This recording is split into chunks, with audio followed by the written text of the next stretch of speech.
Whoa. Oh, the room is spinning. I hate teleportation vertigo. You get accustomed to it with time. Don't worry. I hope so. Last time I almost fell and hit my head on the bedpost. Oh, this is my old room, by the way.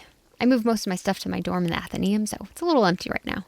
Ah, whose childhood bedroom is complete without a massive arcane sigil on the floorboards? That's what I said. My parents think it's weird, though. Come on, they're waiting for us. Lead the way.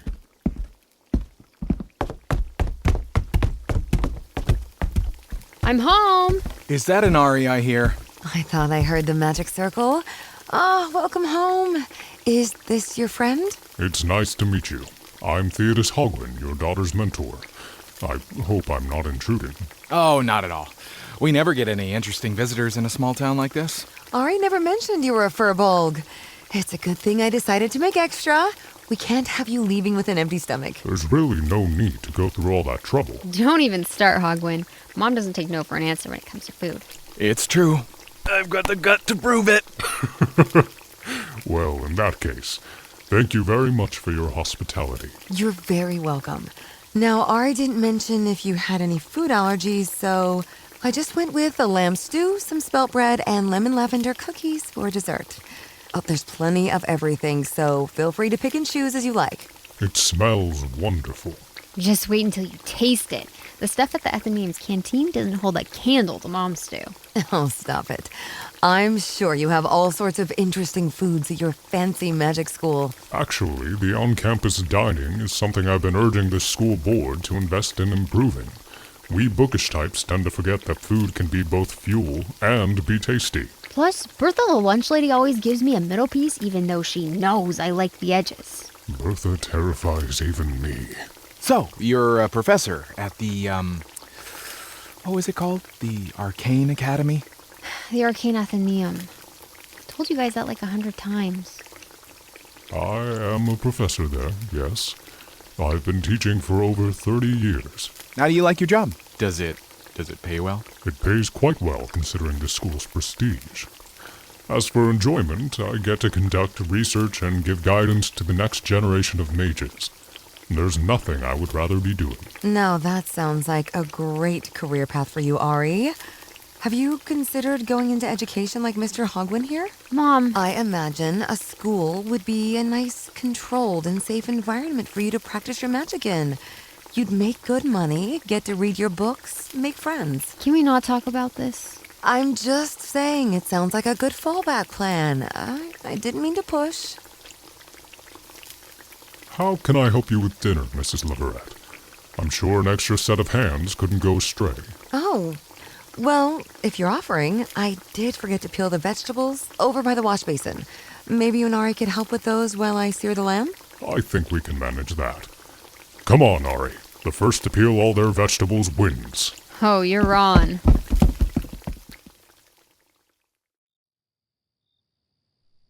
I don't think I've had a meal like that in years. I'm about full to bursting. You don't know how happy I am to hear that. There's plenty left over, so don't be afraid to take some home with you. Well, how could I refuse? Here, I'll go wash the dishes before Hogwin and I sort through Grandmother's study. Oh, you don't need to do that, Ari. It's all right. I like washing dishes, and it'll only take a few minutes. All right, then. Well, thank you, sweetie. Of course. Be back in a jiff. She's always eager to lend a helping hand, isn't she? Ari really is our pride and joy. We couldn't have hoped for a better daughter. She's certainly been a delight to have at the Athenaeum. One can't help but wonder at her capabilities and the humility with which she carries herself. We're very proud of her. We only wish she could set her sights on a safer life path. I assure you, Mr. and Mrs. Leverett, Ari is in no danger at the Athenaeum. We take every precaution to ensure our students can practice magic in a safe environment. It isn't her schooling that concerns us, Mr. Hogwin. It's what she plans to do with it. If there is something I can do to put your mind at ease, I would like to help. We're afraid for Ari, Mr. Hogwin. My mother's mind was filled with delusions of grandeur that she inherited from my grandfather. Her interest in the arcane began harmlessly enough, but over time it became an obsession. I was just a girl when she started disappearing to go on adventures and seek obscure knowledge in the most dangerous places. I can't tell you what it did to my heart to see my mother come home after months of absence, covered in fresh scars and looking more and more weathered. She became so hardened, so apathetic. She cared more about her stupid, unachievable dream than she cared about her family.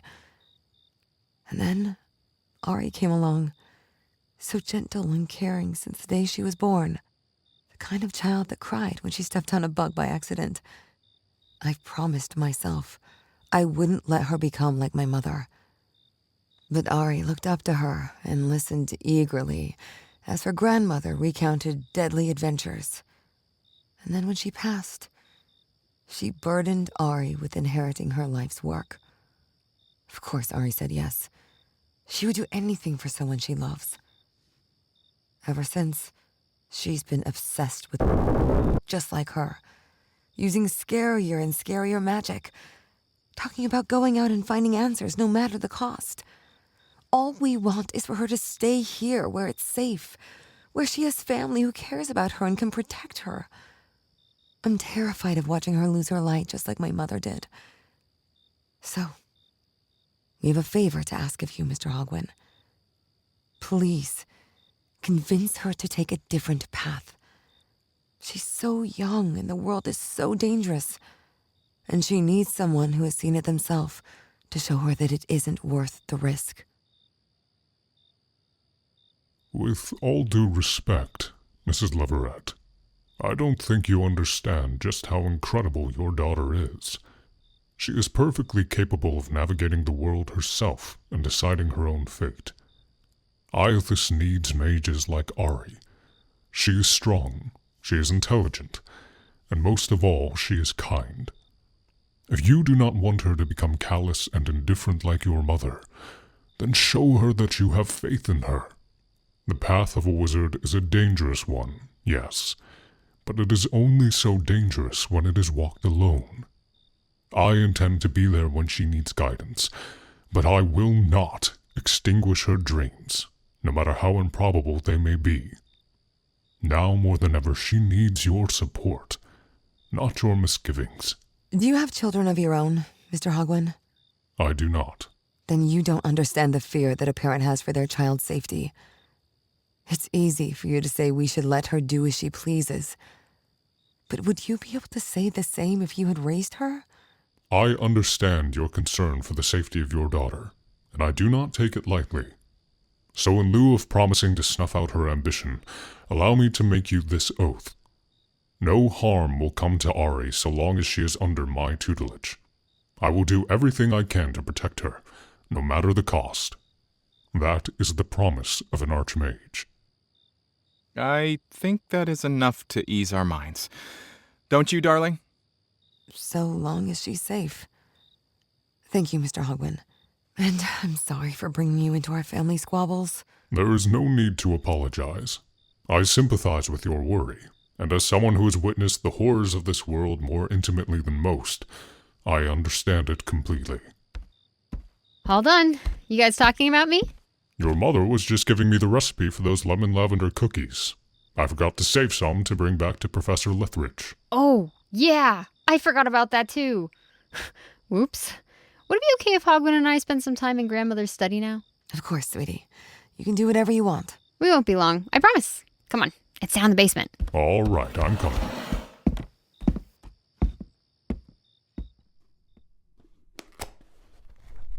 Otto certainly never lost his passion for research. From the looks of it, he continued experimenting and traveling for decades. Why do you think he left the Athenaeum? I wouldn't be surprised if he just thought it would be fun to pull a disappearing act. Your great-grandfather was a bit of a prankster. But I think in his final years at the Athenaeum, he was growing tired of archmage politics and school bureaucracy. I'd probably get tired of it too after a while. Find anything useful yet? Nothing yet. A lot of these journals are just filled with arithmetic and scratched-out equations. Those are how I learned arcane mathematics. I forced myself to reverse engineer the work in those books until I could understand it all. Remarkable. How about you? Anything eye-catching? Nope. None of this is new to me. I've read some of these journals more times than I can count.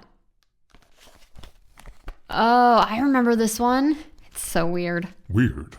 How so?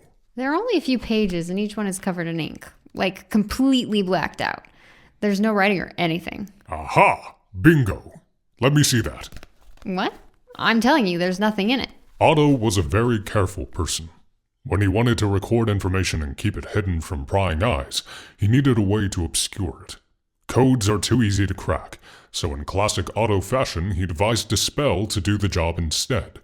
One that only he and his assistant knew how to unlock. His assistant? You mean you? I was the only person he trusted with it, in case something happened to him. If I speak the correct incantation, most of the ink will fade, leaving the encoded message behind. Let me see if I can remember. No, it wasn't that. Ah, I think I've got it. Revularium descript, scoliare tenemistum. Whoa, it worked! I can't believe I never knew that was there! By the gods. What does it say? Otto found Mortaine's champion. What? In all of my research into the champions, Mortaine's has proven the most elusive. But apparently Otto figured out where he is. That's so cool! But does that help us with... We're trying to figure out how gods die, aren't we? Who better to ask than the emissary of the goddess of death? As a champion, he has a direct line of communication with Celestia. Perhaps he has knowledge that can't be found elsewhere in the mortal world. So where do we find him? Unfortunately, that part was written in code as an extra precaution. It seems Otto really wanted to respect his anonymity. It'll take me the rest of the night to decipher this. And after you do? After I do, we'll see if we can't pay him a visit. Previously on the Bardic Hearth. My champion just goes around pulling the occasional heist and then sitting around doing nothing when she can't be bothered. She's a paragon of selfishness, apathy, and hedonism. Utterly deplorable. I never noticed because I hardly ever need to cast anything more than a cantrip, but my magic is fading. What's happening to me? It's nothing. Loquidium Dulens. Look me in the eye and tell me everything is fine! I can't do this. Mortaine!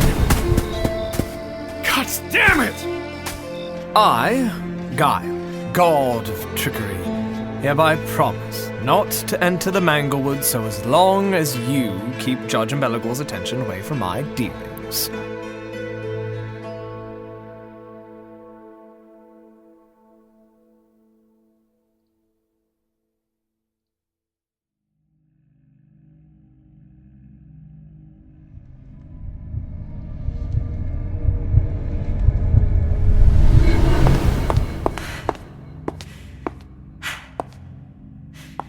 Rough day. Get out. I'm afraid I can't do that. We have business to discuss. Our business can wait. But that's the thing. It can't wait. Time is running out in more ways than one.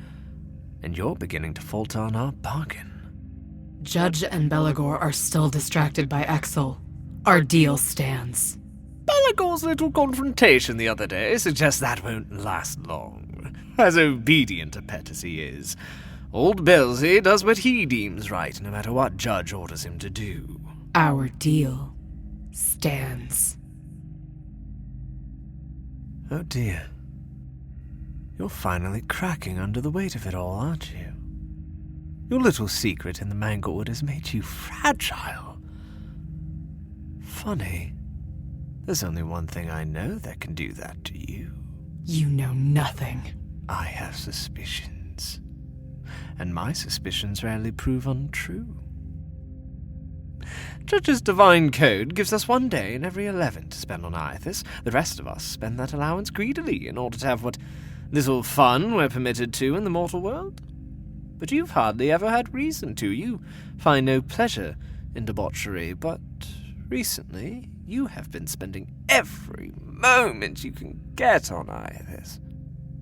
So what is it that you're doing down there, Have you taken up gardening?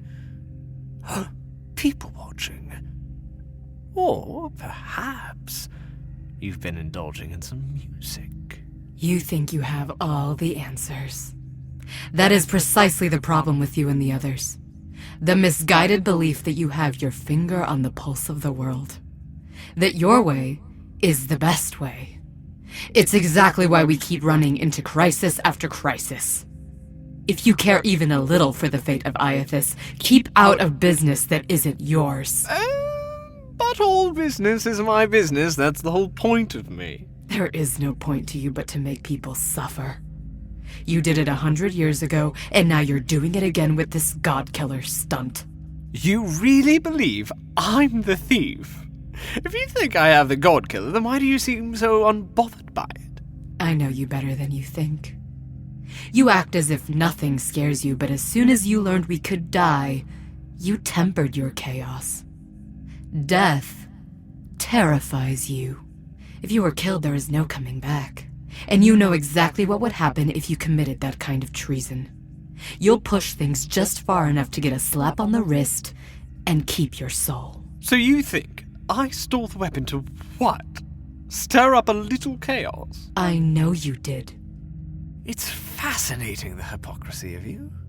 To accuse me of thinking I have all the answers, then claim to know me.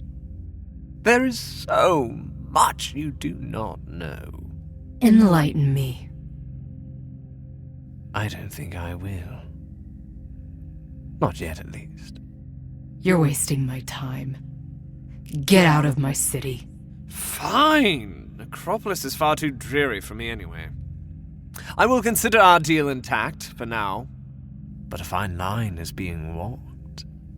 The sands are falling, and as it stands now, darling, you just might fall with them.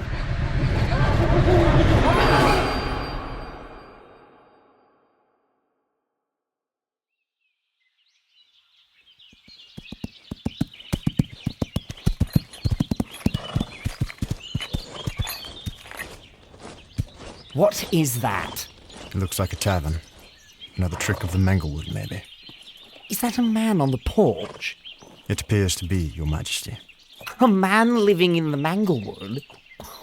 What kind of madness is that? And is he playing the guitar? The obstacles have only grown more deadly the deeper we've gone. I would advise that we not underestimate this stranger simply because of his unassuming appearance. You're right. Make half our remaining troops stay behind to protect me, while the rest charge and slaughter the man. That would be unwise, Your Majesty. Pardon me? I wouldn't be surprised if a man living in the Manglewood was powerful enough to kill an entire company of men with the wave of his hand. I think diplomacy should be our first course of action. Oh, very well. Go speak with him. I would advise we go together, sire. You want me to go with you? You just told me this man might be able to kill 100 men with a wave of his hand. You're the king, sire. The loyalty of your men is contingent on them believing you are strong and capable enough to lead them. They've lost half their number already and whisper they're being used as living shields. If you stay behind, I'm not sure I can guarantee your safety. They haven't moved against me thus far. Respectfully, Your Majesty, that is because I am here. Are you implying that my men respect you more than their king? More so they fear what I might do to them. Did you not take me on this expedition because I am your best swordsman? I suppose.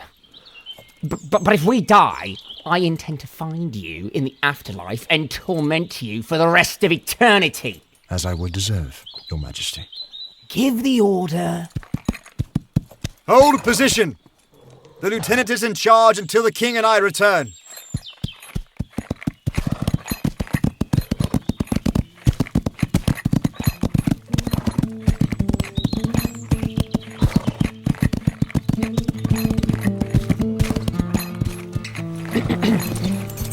I'm Atticus Thane, King of Red Vale.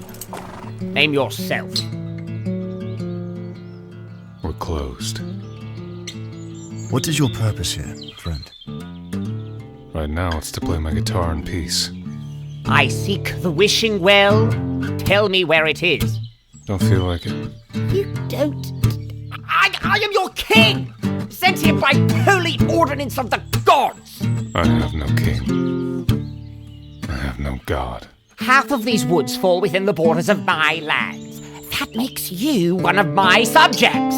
Crowns don't make men worth bowing to. You irreverent little... We don't wish to cause any trouble. Perhaps we could speak further inside. Didn't you hear me? I said we're closed. Just one drink. Then we'll leave you in peace. Fine. One drink.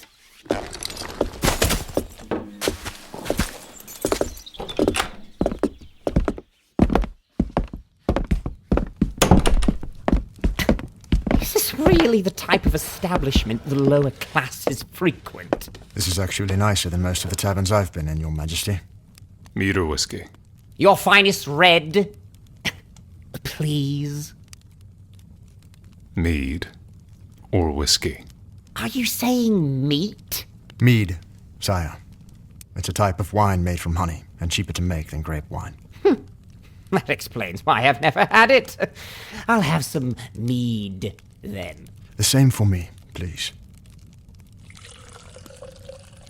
Taste mine first, in case it's poisoned. Of course, Your Majesty. Drinking fast. Are you the guardian of the well? Yes. So you can bring me to it. No. Why not? I'm in a poor mood. Come back some other time. Some other time? I just spent the last day risking my life to get to your shitty little wine house. I'm not coming back some other time. My wish is going to be granted today. Not with that attitude. I command you to bring us to the wishing well. No. You will obey the orders of your king! I'll be sure to do that when I get one. I've had enough of this. Ivan, kill this man! Ivan, you bastard. Goodbye, Atticus. May Lady Death extend you the same mercy you gave your wives. Damn it. I'll have to mop again. I'm sorry for this, friend. It's nothing personal. Wait. Ah! Fuck! Oh! God, that's gonna smart. Oh! Ah! Fuck! A second time? Really? Ah! Why aren't you dying? Because I'm immortal. Actually, wasn't sure if that was still the case, so thanks for confirming it for me, but ow! Then you really are some sort of powerful being. Not anymore, apparently. Just a human pincushion. What the fuck did you do that for? I needed to look like you had killed him. And then I'd taken your life in retribution. I would have just laid on the ground and played dead if you asked. You would have. Yeah. King or not, the guy was clearly a piece of shit. I kind of wanted to kill him myself, but I have manners. I'm sorry. At least I still have enough magic to fix my shirt. I only have like 3 of these things. If you wouldn't mind doing the whole playing dead thing, that would be very helpful. Nuh-uh. First you're mopping up this blood, and then you're telling me what the fuck just happened. I didn't want to work today, but now you have me invested. My men would get suspicious if I cleaned up before showing them the scene. Fine. I'll mop up the blood when you leave. Just sit down. Unless you want me to go running outside screaming that you just killed your king. All right, I'll sit. What would you ask of me? We need to make it fast while the body is still warm. First, I want to know what his wish was. More wealth, more land, immortality. It's usually one of those with nobility. Immortality. Figures. Is that how you achieved it yourself? Through the wishing well? No, that's a whole different story that I'm in no mood to share. So, now that he's dead, I assume you intend to hijack his wish for yourself? What's your wish? I have no wish. Really? My only wish was for Atticus to die. I am content. You could wish for anything. To become the king in this place, to extend your lifespan, literally anything else you want. I have no desire for those things. Well, now I'm even more intrigued. You go to such lengths to accompany your king to the wishing well, only to kill him before he gets too close, but you're not in it for personal gain. What else could it be? Surely it wasn't just because he was a nuisance. Nuisance doesn't even begin to describe him. There are men who do evil things, and then there are evil men. Atticus was the latter exemplified. There are few citizens of Reddale that do not wish him dead. This runs deeper than that. This was personal. There was a great deal of satisfaction in your eyes when you took his life. It has been a goal of mine for a while. I just needed to wait for the right moment. Well, I'm happy I was able to supply you with one. Start from the beginning. How did you end up working so close to him to begin with? Do we really have time for this? I have all the time in the world, and you're not leaving until I say you can. Fine. You've already seen me commit regicide. I suppose telling you why won't change anything. Let me formally introduce myself. My name is Ivan Reinstead. I am the captain of the Scarlet Claw, the King and Queen's personal guard. Before that, I was a colonel in the King's army. Before that, a foot soldier. And before that, an urchin living in the slums. When I was a teenager, an 8-year-old Atticus Thane assumed the throne after both of his parents were assassinated. 30 years later, you could hardly tell the kingdom was no longer ruled by a child. He left all his people poor and hungry, all the while having anyone who spoke ill of him whipped, imprisoned, or worse. Rebdale was once the wealthiest and most powerful kingdom in Iathis, but over the course of his rule he incurred more debt than all of his predecessors combined.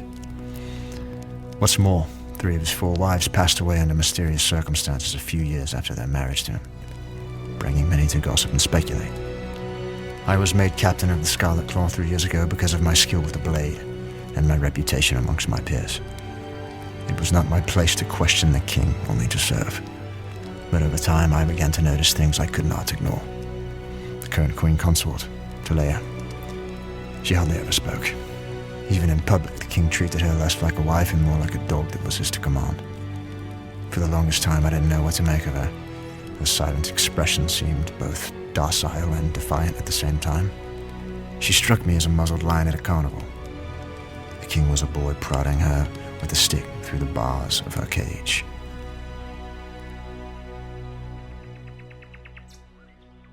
How long does it take to fetch a carriage?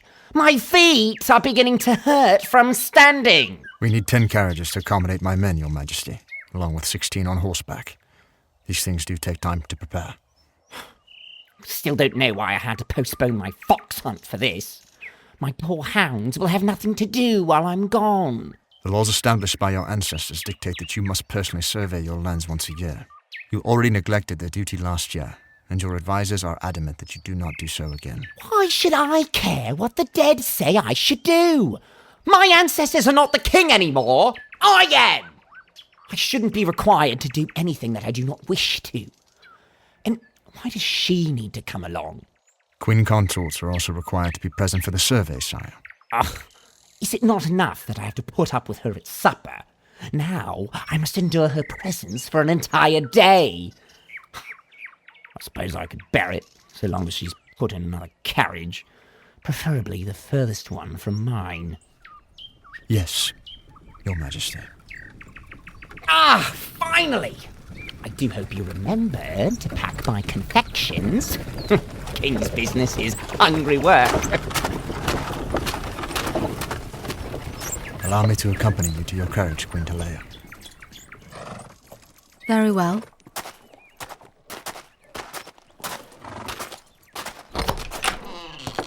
Your arm is bruised. Where did you get this? It's nothing. If there's a threat to your safety, I need to be... I fell, Captain. There is nothing more to say. Yes, Your Majesty.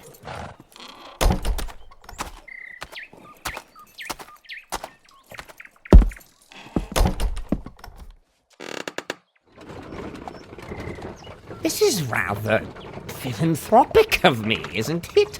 Gracing the people with my presence. Perhaps the youth will look upon me and be inspired to work harder in the vain hope of one day becoming like me. This could facilitate the boost in labor we need to save this doomed economy, so long as I don't have to touch any of them. We will ensure you remain safely in the carriage at all times, Your Majesty. We cannot run the risk of malcontents taking action against you. Malcontents? Ivan, you say the funniest things sometimes. I'm sure they've already hung banners with my likeness in anticipation of my arrival. Yes, Your Majesty. You have been exceedingly loyal to me since your appointment to the Scarlet Claw, Ivan. Tell me, what are your thoughts on my wife? Queen Taleah. She is a fine queen, Your Majesty. She's a pretty thing, I suppose. For what little value she's offered otherwise. 2 years of marriage, and she's yet to bear me a child. Why am I cursed to always wed barren women? There can be many reasons for infertility, sire. Can't help but wonder if one of her sisters would have been the better choice after all. I was going to marry the youngest before Taleah threw herself at my feet and begged me to take her instead. For one so desperate for my love, she has been incredibly ungrateful for my generosity. I'm sure she is very thankful for the position you've provided her, Your Majesty. If that were so, then why would she attempt to be unfaithful? Unfaithful, sire. I caught her the other day, attempting to sneak a serving boy into her bedchambers. Then I made sure she knew there were consequences to infidelity in a marriage, especially for a queen. And what did you do with the serving boy? What else do you do with pigs but slaughter them? Why are you telling me this, Your Majesty? I've decided that the Queen Consort must be under watch at all times. I want 2 of your most trusted men posted outside her door, one of whom must accompany her whenever she leaves, to ensure that she doesn't repeat her error. She will not be allowed to step foot outside of the east wing of the palace without my permission. Not one visitor, not 1 second unmonitored. Does that not seem a bit extreme? I take the purity of my bloodline very seriously, Ivan. If a child is to inherit my throne, I cannot stomach the possibility that it might be the spawn of some low-born servant and not my own. Are my commands understood? Yes, sire. Good. Now pass me the sweets. I'm starving already.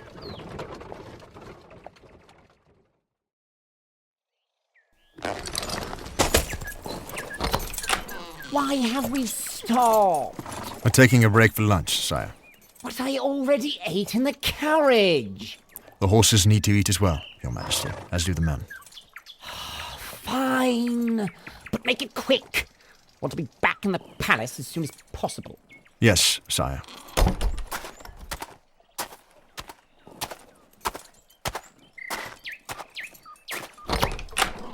We stopped for a rest, Your Majesty. Would you care to eat with my men and me? I am not hungry. You haven't eaten anything today. My duty demands little energy. You are required to train, to run errands, to accompany the king wherever he goes. All I am expected to do is sit still and keep my mouth shut. The king is staying in his carriage. You don't need to play the part for his sake. Come join us. And if he decides to step out for some fresh air, sees me becoming familiar with the men he's tasked with guarding me, I know he told you what I did. How do you think you would react? I want you to know, Queen Taleah, if there are any threats to your safety, you may trust me to help you with them. How? The only threat to my safety is the very man you've sworn yourself to protecting. You are not my friend, Captain. Just another shark in the water. There isn't a soul in the palace that cares what becomes of me. I'm not even permitted to write to my family. I am not a queen. I am a captive. It is true that there are some things I cannot do. But if there is anything you need, and it is within my power to provide it, then I am at your disposal. You have my oath. I will take my meal in the carriage. Very well, Your Majesty.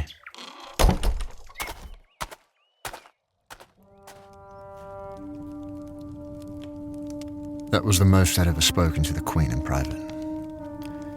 My discomfort with Atticus's behavior was reaching a boiling point, and though at the time I felt it was right to remain loyal to my oath, I wanted nothing more than to be able to help her in some way.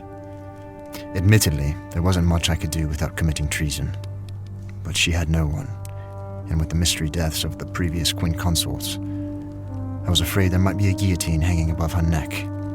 The thought of being complicit in that. Mostly, I push the feelings aside. In the King's army, loyalty and duty are valued above all else, and the thoughts I was having made me feel dangerously at risk of being branded a traitor. I complied with the King's orders, posting myself and one of my best men outside of the Queen's door. On the very first night, Queen Taleah attempted to hold me to the oath I swore to her, but in an unexpected way.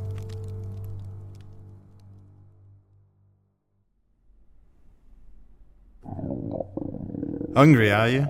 Quite the opposite, sir. I feel like my bowels are about to explode. Well, gods, man, go relieve yourself. But the post, sir. I can hold it just fine myself for a time, and from the look on your face, you can't say the same. Now go before you ruin that new uniform. Thank you, sir.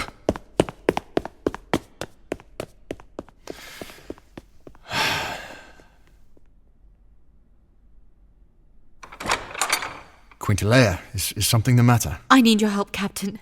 It's urgent. It's urgent. What's the matter? Come inside. Quickly. I don't see any threats. What is the emergency? Do you feel unwell? Lie with me.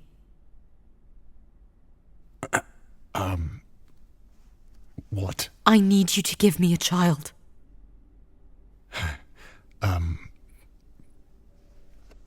Your Majesty, pardon me. Can you do it or no? I cannot. You know that I cannot. You swore you would do anything in your power to help me. Yes, anything in my power. Sleeping with you is not one of those things, Your Majesty. Is it your sense of duty? Your oath to Atticus? You would have no way of knowing so long as we both kept it secret. There are a number of reasons why it would be wrong. I can pay you. Atticus gives me no gold to spend, but I have all kinds of jewelry and fine clothing. That has to be worth something. Are you suggesting to purchase sexual favors from me? No, that isn't what You don't understand, Ivan. I need you to give me a child. I am sorry, Queen Taleah. I cannot do what you ask. Then find me someone who can! Please. I have nowhere else to turn. This has nothing to do with marital dissatisfaction, does it? This was a mistake. Please return to your post and forget this ever happened. My lips are sealed regarding what you just requested of me, and I give you my word that nothing you tell me now will leave this room. Please, Lady Taleah, this may be the only chance we get to speak in private. Let me help you. He's going to kill me, Ivan. If I don't give him a child within the year, he is going to kill me. Your Majesty, Atticus may have a short temper, but he wouldn't. He said it to my face. He's done it to all of his past wives, and he'll do it again to me. Atticus cannot fathom that perhaps it is him that is infertile, and that he doesn't just have poor luck when choosing a wife. 3 women came before me, and each of them has become food for the worms because they couldn't conceive a miracle child. An heir to carry on his legacy. It's all he cares about. Would he really sooner turn to murder than divorce? It was the recommendation of Vincent, his chief advisor. The laws of kingship are so strict about monogamy that they forbid even divorce. The only loophole is death. Atticus has had no issues overturning inconvenient laws before. You assume our deaths bring him no satisfaction. Gods. That is the man you serve, Ivan. That is your king. But you would never betray him. Not when he has made loyalty your god and death your sole alternative. You're as much a prisoner here as I am. I am ashamed to say that part of me still doesn't want to believe you. Doesn't want to believe that I've sworn myself to protecting something like him. I've had to numb myself to his actions, his irreverence, his very presence, to execute my duties. It doesn't end with Atticus. Every level of this government, from the dukes to the magistrates, is corrupted to its core. I grew up seeing it in my father, and now I've seen it in the palace. I never knew what true wickedness was until I married it.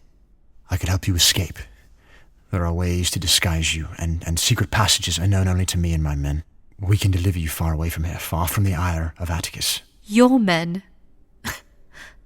Make no mistake, Ivan, the Scarlet Claw does not serve you. You are the figurehead, and the ranks below you have been poisoned with hand-picked loyalists paid a hefty sum to deliver information to the king's advisors.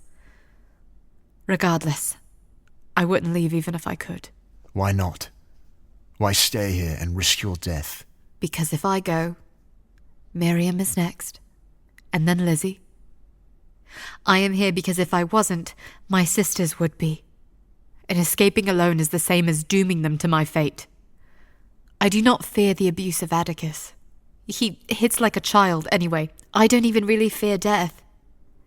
I fear my sisters being made to endure the same without me here to protect them. Then I will find a way to help them escape too. Then you'd have my father to contend with. He sees his daughters as precious capital, pretty little trinkets to be pawned off for wealth and station. Do you intend to incur the wrath of every important man in the kingdom, just to help 3 women flee to the countryside? I intend to try. I admire your conviction, Captain. I couldn't tell for the longest time if your appearance as a man of honor was genuine or just another facade. Forgive me that it took so long to believe you actually cared. There is nothing to forgive, Your Majesty. I am sorry I did not take action sooner. We did not choose this for ourselves. We can only do our best with the lot we've been given, and I have no doubt that you have. I must still decline your generosity. Will you let me do nothing to help? An escape attempt would only put all parties at greater risk. It wouldn't just be my head on the chopping block, but those of my sisters, and yours as well. I cannot have that on my conscience. And having seen the state of this kingdom from the inside out, I wish for more than just freedom now. More? It has to change, Ivan. All of it. You saw the state of Redvale's people on our survey the other day. Hungry, tired, clothed in rags and covered in filth, while Atticus and his inner circle feast and gamble at their expense. Even I must count myself lucky to live in clean living quarters with 3 full meals a day. Power has been placed in the hands of those who deserve it least. And save for rebellion, there's only one way I can think to change that. And what is that? By raising an heir to be better than him. It wouldn't matter if it wasn't his, actually. It would be preferable. So long as he didn't know. Maybe if I had a child, I could shield them from the wickedness and corruption within these walls. I could give Redvale a monarch that actually cared for them. That is an unlikely solution, Your Majesty. Can you think of a better one? Better?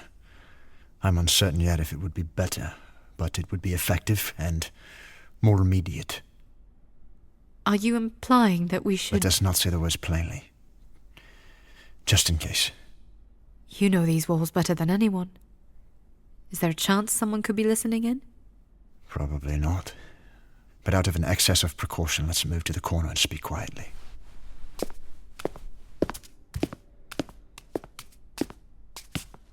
Loyalty be damned. If I remain more loyal to a monster than my own ideals, then I fail to uphold the first oath I ever swore, to protect the people of Redvale. You would so quickly turn on your king. Quickly? This is not a decision I came to quickly, Your Majesty. Every day for 2 years I have watched firsthand how he treats you in public and refused to think about how he treats you in private. I have witnessed his carelessness, his brutality, his infant mind, and his complete utter lack of any of the qualities that make a worthy king. I've known this was the only path to a brighter future for a long time. You were simply the stone that broke the ice. If we're discovered, we die, and my sisters will be in danger. Then let us not enact a plan until your sisters are safe. Allow me to arrange their escape. I can stage it as a kidnapping so your father doesn't take his anger out on them should it go wrong. You would do that? To put a more deserving monarch on the throne?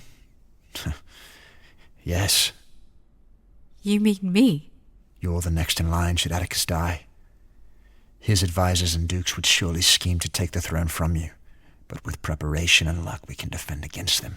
The law clearly states that the Queen Consort is to take the throne in the absence of an heir. I don't know how to rule a kingdom. And you think Atticus does? Fair point.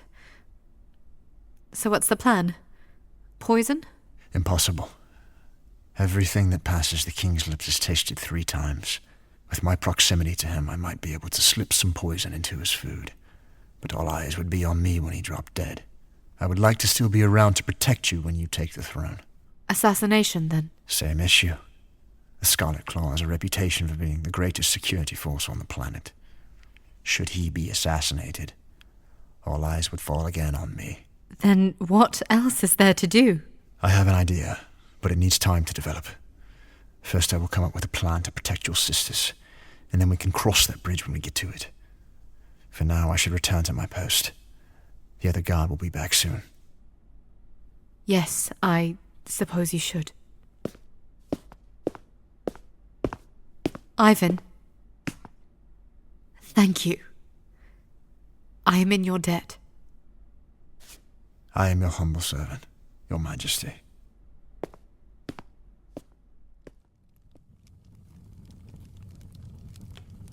Getting the Queen's sisters to safety was the easy part. Over the next few months, I picked out 5 members of the Scarlet Claw I knew I could trust. Men I've known since joining the infantry. I convinced them to stage Miriam and Lizzie's kidnapping and send them on a one-way trip to a safe house in Henfold, telling the men that it was a favor to the Queen to save them from their abusive father. It worked, and as far as I know, they're living a happy life in a remote cottage somewhere. Then came the planning. With a few chances, the Queen and I got to speak in private. We would discuss how we intended to get rid of Atticus and secure her seat on the throne once he was gone. In truth, planning his death was child's play. It was contending with the more cunning nobleman who pulled his strings that was, and still is, going to be challenging. It all took about a year to plan, and all that was left to do was make the leap. Ghouls? In the farmlands? Yes, Your Majesty. Terrible rotten creatures with razor-sharp teeth. They've been prowling the land in packs and killing our livestock. And some of our people, too. Ugh. Disgusting. And what do you want me to do about it? Oh. I was hoping you could lend some soldiers to come and kill them, Your Majesty. Aren't they already dead? Undead, sire. Same thing. Why didn't you just kill them yourselves? All due respect, Your Majesty. We're farmers. We don't know how to fight creatures like that, and we don't have much more than trowels and rakes to defend ourselves with. So what, I'm supposed to take my soldiers from their very important duties to fix your problems? It's not just my community, Your Majesty. It's half the farmlands. We're losing our livelihoods, and we're having to sell our goods at unreasonable prices due to the short supply. Just plant some more vegetables, then! Gods! Can nobody in this kingdom think besides me? Your Majesty, if I may, this issue is graver than it seems at face value. Short supply of livestock means not only less food and higher prices for your people, but more expensive dairy and meat for our own kitchens. Not to mention the losses we would see in exports. We have debts to pay. Oh, those blasted debts. When will they cease to haunt me so? I can arrange for a small company of men to assess the situation and exterminate the threat, Your Majesty. Shouldn't take more than a month. I suppose I can allow it. Go ahead. Thank you, Your Majesty. Thank you. Yes, yes.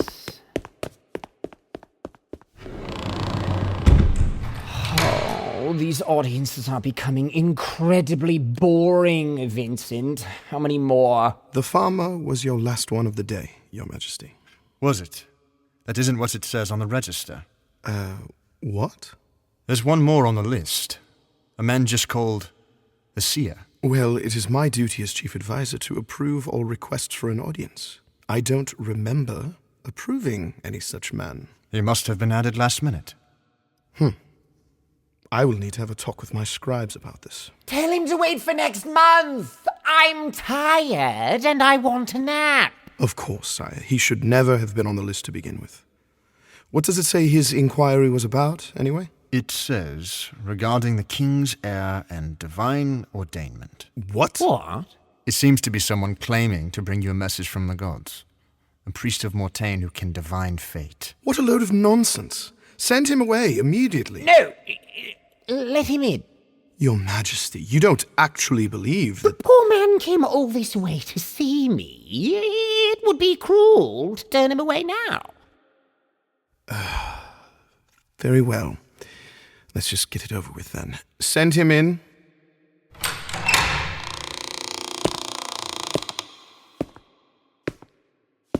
Your Eternal Majesty, I am blessed to be in your presence. Oh, please. Eternal Majesty. That is a title I've yet to hear. There are many things you have yet to hear, Your Grace. Many things which I have been sent to tell you. Ivan tells me you're a priest of Mortaine. The goddess of death has never been my favorite. And yet within your very land lies her domain. You may not smile upon her, my king, but, she smiles upon you. I indeed commune with the Lady of Secrets, and she tells me what she has written in the story of Red Vale. She reveals to me the fates of kings and kingdoms, and asks me to deliver her missives. I come to you now, bearing one such missive. Get on with it, then. King Atticus, you have had difficulties siring an heir, have you not? You are infertile. How dare you! I'm in perfect health! It is all of these useless women who can't seem to do their fucking jobs! Do not be so quick to blame your wives, my king, for your inability to conceive is not a curse, but a blessing. A blessing? To never have an heir to carry on my legacy? Tell me, king, what child could ever be worthy of carrying on your legacy? One who is only half your blood, the other half lesser? What other choice do I have? I'm not going to be here forever. I need to make sure I've left my mark. Who says you won't be here forever? Your goddess? And if she has decided to spare you from the mortal fate? You mean to tell me that Mortaine wishes to spare me from death? Not just my goddess, but all of the gods. They see all that you have accomplished, the greatness you have achieved, and they have determined that you alone will ever be worthy of this throne. So they have sealed the wombs of your wives, as an heir would only serve to challenge your rule. Celestia has decided that there must be an eternal king in Red Vale, and that king is to be you. Me? Immortal? Surely you don't believe this, Your Majesty. As Vincent said, the man is a lunatic. Listen to the captain, sire. This is clearly some con man who stole some robes off a priest and is trying to make a play for your riches. Of course, you're right. Audacious of you to think I would fall for such lies, charlatan! Ivan, throw him back into the streets. Gladly, sire. If you wish for me to leave, then you will have to slay me where I stand. I am here on a holy mission from the gods, and I intend to see their will enacted. If you insist. Ivan, kill him! But sire... Do it. Lady Death, sustain me. Deliver me once more from your grasp to see your will be done. Why isn't he falling? I do not know. Either of these blows should have killed a normal man. I am no normal man. I am the champion of death, the mouthpiece of fate and messenger of Mortaine. She has granted me life unending, just as she intends to grant you, my king. Incredible. This surely must be some trick. Silence, Vincent! Can you not see the proof before your very eyes? My finest knight could not strike him down. This man has clearly cheated death. Tell me, champion, when will I be granted the same? You are a wise man, your majesty. The gods have selected you, but before they exalt you above all others, they must be certain you are up to the task. My lady has prepared a trial for you. What is this trial? You are aware, I am sure, of the rumors which surround my lady's forest. The well that resides deep within, whose waters can grant the drinker any wish. Of course I am. It's on all of our tourist brochures. It is there that you must claim your immortality. Prove your valor before the gods, survive the journey and reach the well, and Mortaine will spare you from her grasp forevermore. But, Your Majesty, I must intervene. One more slanderous word about our esteemed guest, and I'll have you stripped of all your titles. I've always known I was fated for something more than this. The Eternal King. The King of Iathis. I don't believe I said King of Iathis. You didn't need to, Seer. The gods do not wish to heap so great a weight on me all at once, but I can infer what is being asked of me. I will accept this great burden. Yes, of course, your majesty. I, king of the world. Ivan, say something. I swear to follow you to my dying day, High King. May every generation of my family serve by your side until the end of time. I cannot allow this to happen. You are being fooled, Atticus. This is clearly a scheme to take your throne. As prophesied, even your most loyal friends, driven by envy and greed, will attempt to dissuade you from claiming your eternal life. Shall I do away with the naysayer, my king? Do away? How? What? Oh, Vincent will come to his senses when I return from my quest. For now, keep him in a cell. Yes, your majesty. Men! I don't know what your plan is, Ivan, but I will put a stop to it. Iron bars are no. Ivan, prepare a company of 50, no, 100 men to accompany me through the Manglewood. I have faith that the gods will protect me, but you can never be too safe. Yes, your majesty. Champion, come with me to my drawing room. We have much to discuss. As you wish, my king.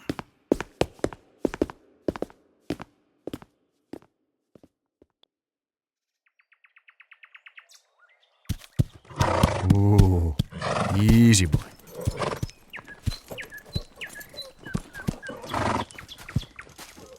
Feels so odd walking outside unattended. I'm already beginning to feel free again. Don't get comfortable yet. There should be plenty of opportunities to let Atticus have an accident, but if he somehow survives making it to the wishing well, I'll just have to improvise. He really fell for it so easily. His ego is almost comical. It makes him incredibly easy to manipulate, but Vincent and his cronies have had a monopoly on his ear for decades. All it took was someone close enough to him to slip something past them.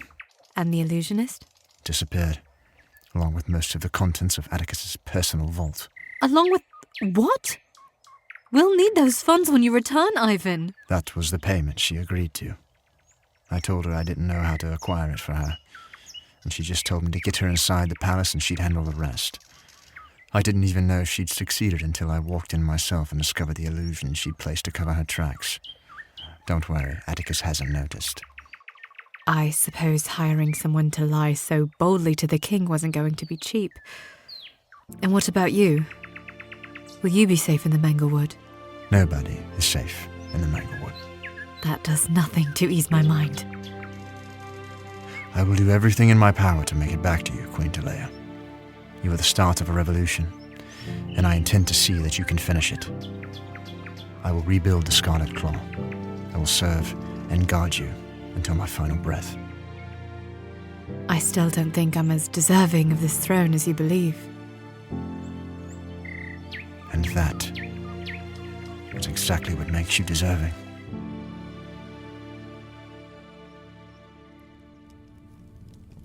If I'm being honest, my actions have yet to sink in. The weight of what I've done. The repercussions, the hole I've dug myself to climb out of. I'm staring at his body as we speak, and it still doesn't feel real. Somehow I don't want it to be real. You fostered two different men inside of yourself. One who bows to loyalty, and one who bows to goodness. The first views a broken oath as the greatest crime a person can commit, while the second says, all is good which brings about good. When you swore an oath to a man like Atticus, the two were bound to clash. Would you rather loyalty had won out? 50 men died to get Atticus this deep into the forest.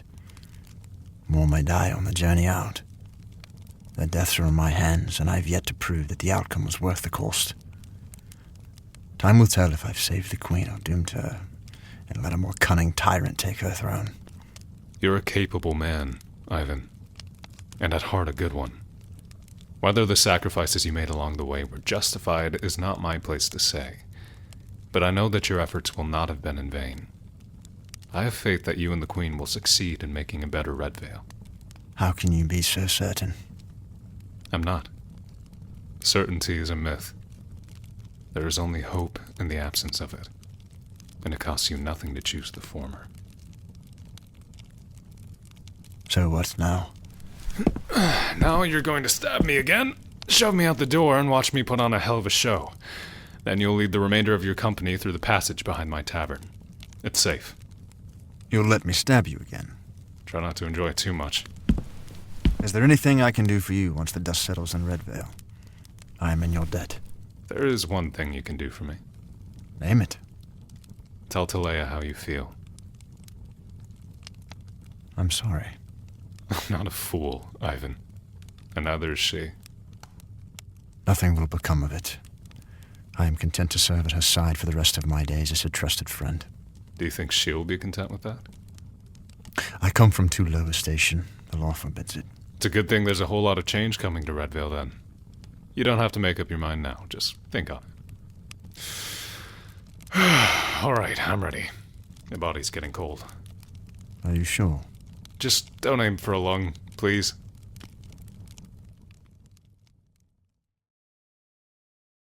I don't often do this, but I must thank you, champion. You may tell Mortaine to expect me in the Manglewood within the week, and I promise you will have a place in my court when I return in all of my immortal glory. It is my duty and joy to serve, High King Atticus. I am looking forward to your eternal reign. Guard, escort the Seer to a guest chamber. I have preparations to see to. Yes, Your Majesty.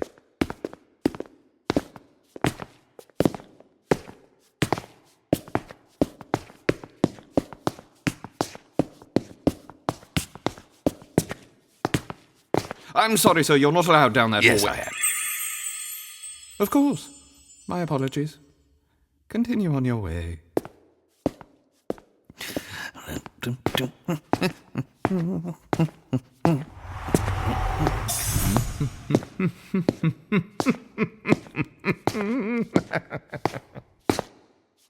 Your Majesty. Have my chambers been made ready for my nap? Yes, sire. Your pillows have been fluffed to perfection. And my tea?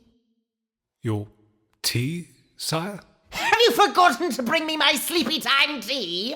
How can you expect me to take my royal nap without my sleepy time tea? My apologies, sir. I'm new to this post and I wasn't informed. Go to the kitchens now and fetch it for me!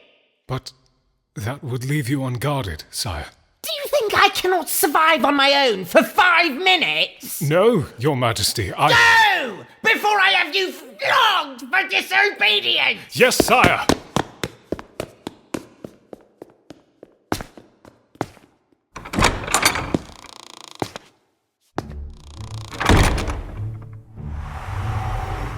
I can't believe that worked.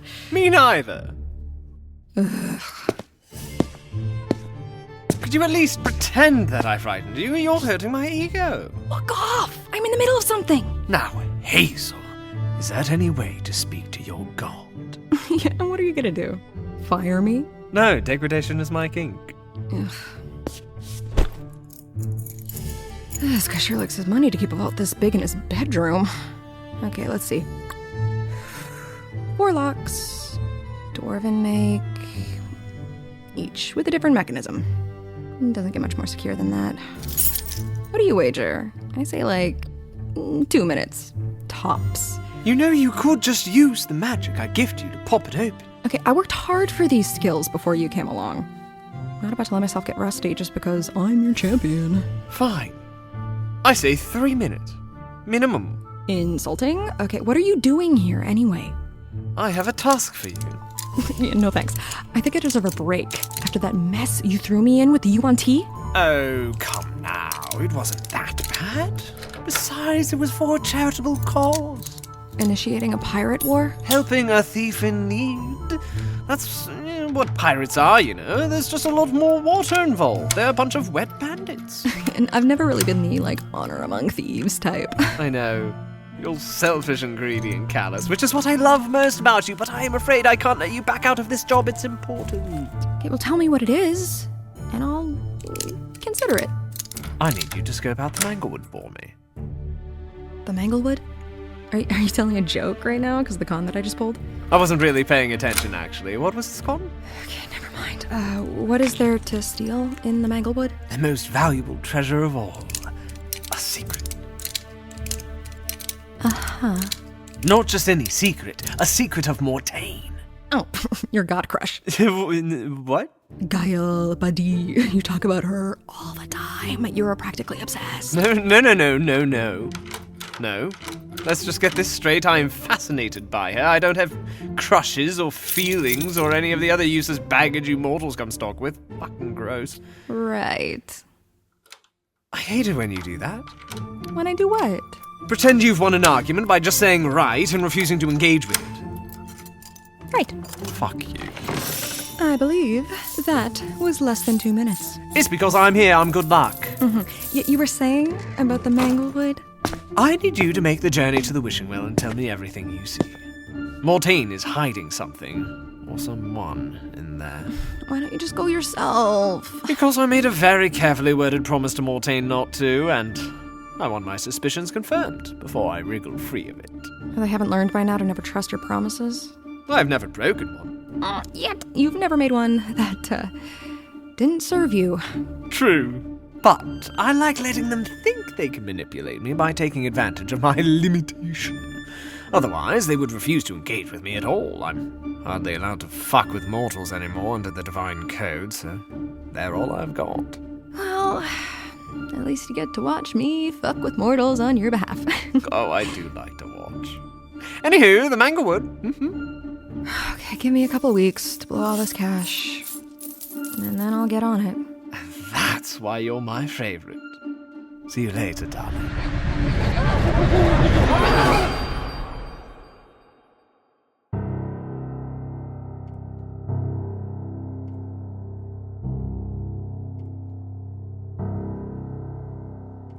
I will follow you, my queen. I will spill the blood of all your wicked enemies. I'll fall upon my blade to keep you safe, my queen.